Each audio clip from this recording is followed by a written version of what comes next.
ராகவேந்தர், தற்பொழுது சீமான் மீது SC ST பிரிவின் கீழ் வழக்கு பதிவு செய்யப்பட்டிருக்கிறது. இது குறித்தான முழு விவரங்கள். வணக்கம். தமிழக முன்னாள் முதல்வர் கருணாநிதி குறித்து அவதூறாக பேசியதாக நாம் தமிழர் கட்சியின் நிர்வாகியுமான யூடியூபருமான சாட்டை துறைமுருகன் மீது காவல்துறையினரால் தென்காசி மாவட்டத்தில் முன்னதாக கைது செய்யப்பட்டார்.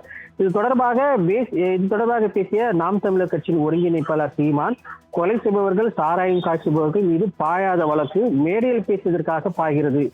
கருணாநிதி குறித்து பாடலை மேடையில் பாடியதற்காக கைது செய்திருக்கிறார்கள். அந்த பாடலை எழுதியவர், பாடியவரை கைது செய்தார்கள். இப்போதுதான் அந்த பாடலை பாடுகிறேன், என்மேல் வழக்கு பதிவு செய்யுங்கள் என்று கூறி சீமான் கருணாநிதி குறித்து அவதூறாக பாடலை பத்திரிகையாளர் முன்பு பாடி காட்டினார்.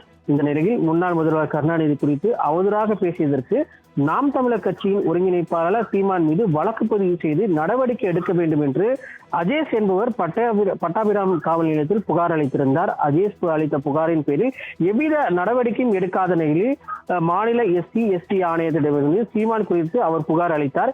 இந்த நிலையில் சீமான் அவதூறாக பேசியதற்கு குறித்து விசாரணை நடத்தப்பட்டு சீமான் மீது வழக்கு பதிவு செய்து நடவடிக்கை எடுக்க ஆவடி காவல் ஆணையருக்கு மாநில எஸ்சி எஸ்டி ஆணையம் உத்தரவிட்டிருந்தது. இதனை அடுத்து இந்த 31ஆம் தேதிக்கு முன்பு இந்த வழக்கு பதிவானது செய்யப்பட்டிருக்க வேண்டும் என்று எஸ்சி எஸ்டி ஆணையம் தெரிவித்திருந்தது. அதன் அடிப்படையில் தற்போது பட்டாபிராம் காவல் நிலையத்தில் எஸ்சி எஸ்டி ஆணையம் என்ற பிரிவின் கீழ் சீமான் மீது வழக்கு பதிவு செய்திருக்கின்றனர். அடுத்த கட்ட நடவடிக்கையும் எடுக்க இருப்பதாக போலீசார் தரப்பில் தெரிவிக்கப்பட்டிருக்கிறது.